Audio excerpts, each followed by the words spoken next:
All right, Rashad Milligan, I'm here with Angel Robinson. Angel, first things first, I guess it gets pretty busy for you around these parts, right?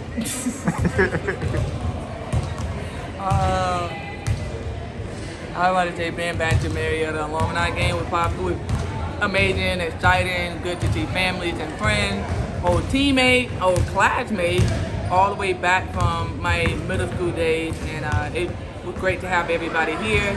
I can understand everybody was a little busy, but I didn't really care too much about how many people came. The people, the environment that Edras put together for us to come together. I enjoyed that the most, even though we lost. But I'm not going to be too. I'm gonna let that go for a little bit. Well, was there any, I guess, angst at the end of the game? You know, like you're the only professional out there. You guys are down by 3 points.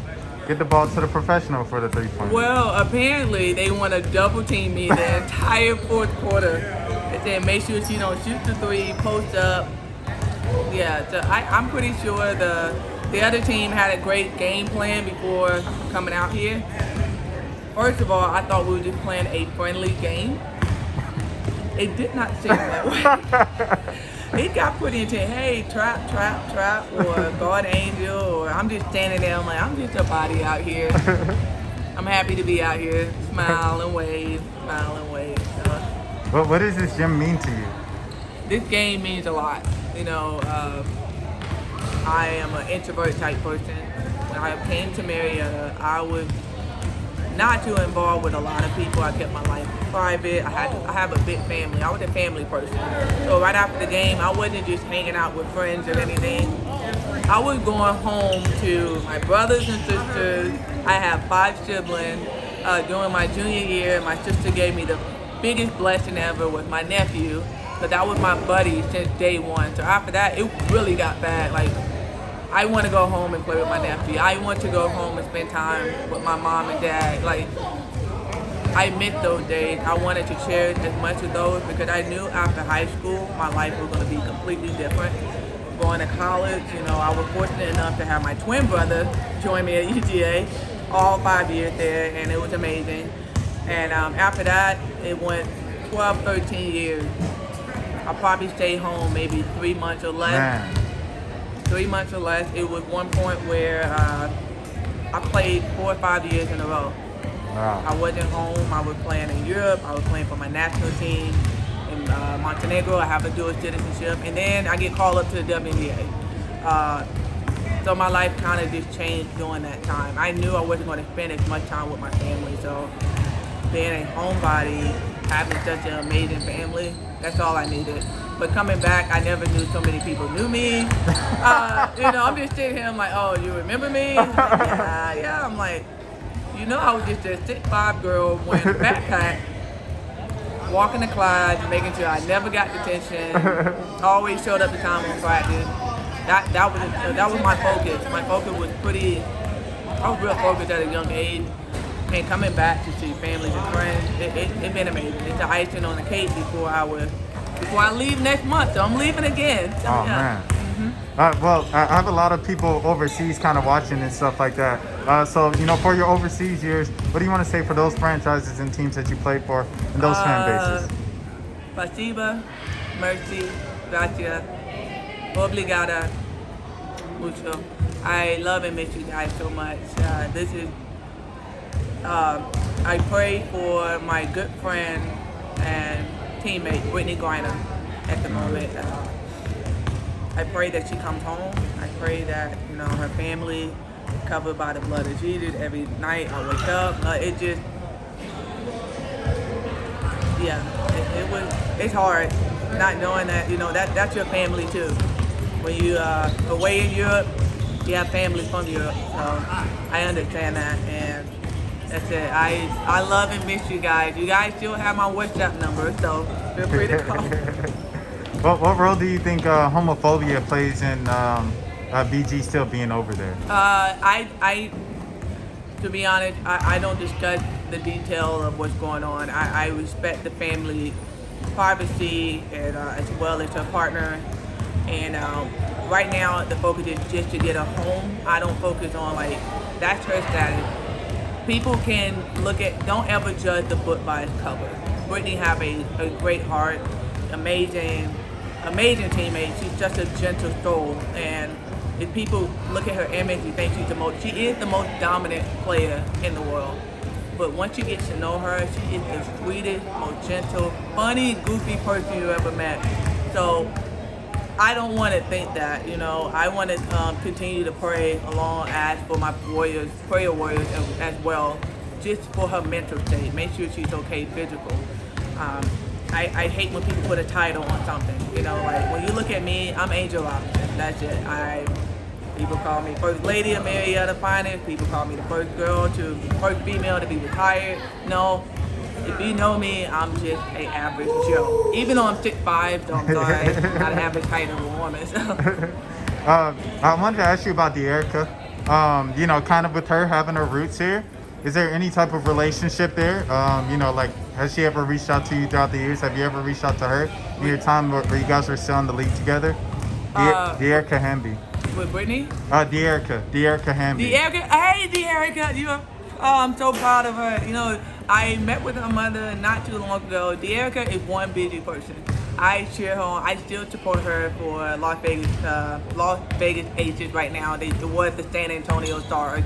She's just phenomenal. I think she does a great job as a player, a wonderful mother, a funny human being, beautiful inside and out. De'Erica, I am so proud of you. I just keep going. I love how you grind.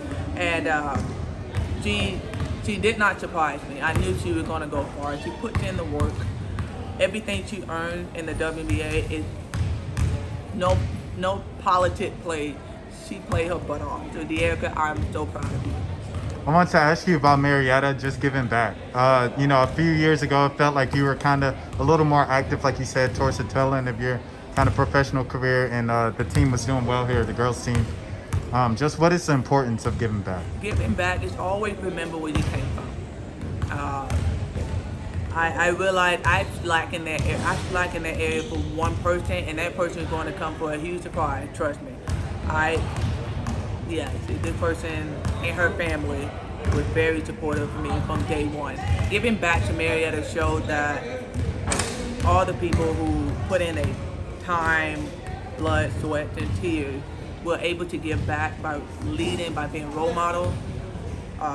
It's not just giving something, it's more like spending time with these players, which I still do. I still communicate with some of these Marietta girls. I still have a great relationship with Coach DeWitt, the varsity girls basketball team. Coach Hood doing a phenomenal job. This guy just during my retirement night, he told me everything he was doing for the kids. I just love that. Just coming back, showing your face, showing that you care, and remembering what Marietta's about, Even though we lost so many, rest in peace to Coach Friday. Recently, we lost Coach Karen Davis. Her daughter reached out to me yesterday. I sent my condolences to her and her family. Coach Davis, if I could spend just 5 minutes with you, I would say thank you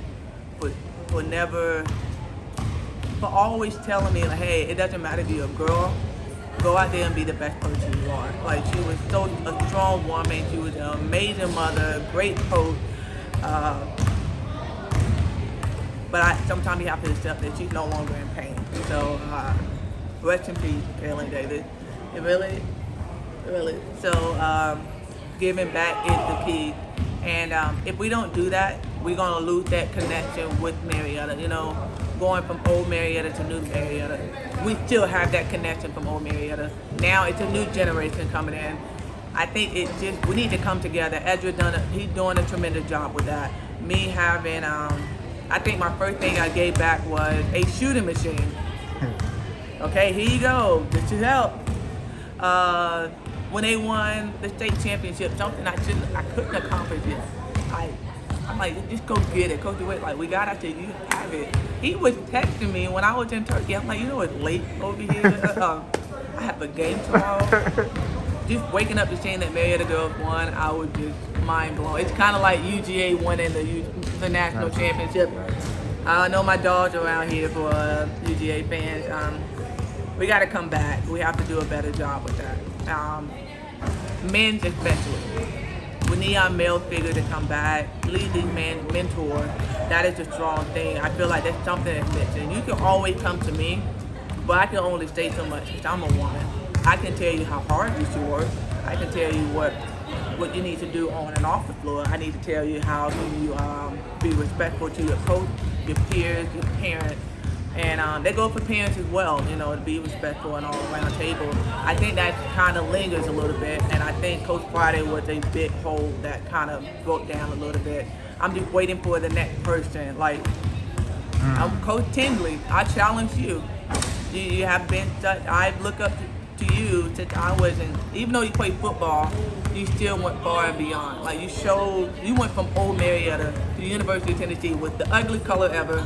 Remember that. I challenge Keon Boyd. Great, congratulations on Coach of the Year at Hiram basketball. I still keep connecting with my older brother. I challenge Chris Ellis. I challenge those men that can be mentors. So that speaks volume. I'm just waiting for that to happen. You can't force it to have to be from the goodness of your heart. Well, Angel, I appreciate it so much. Thank you for your time. No problem.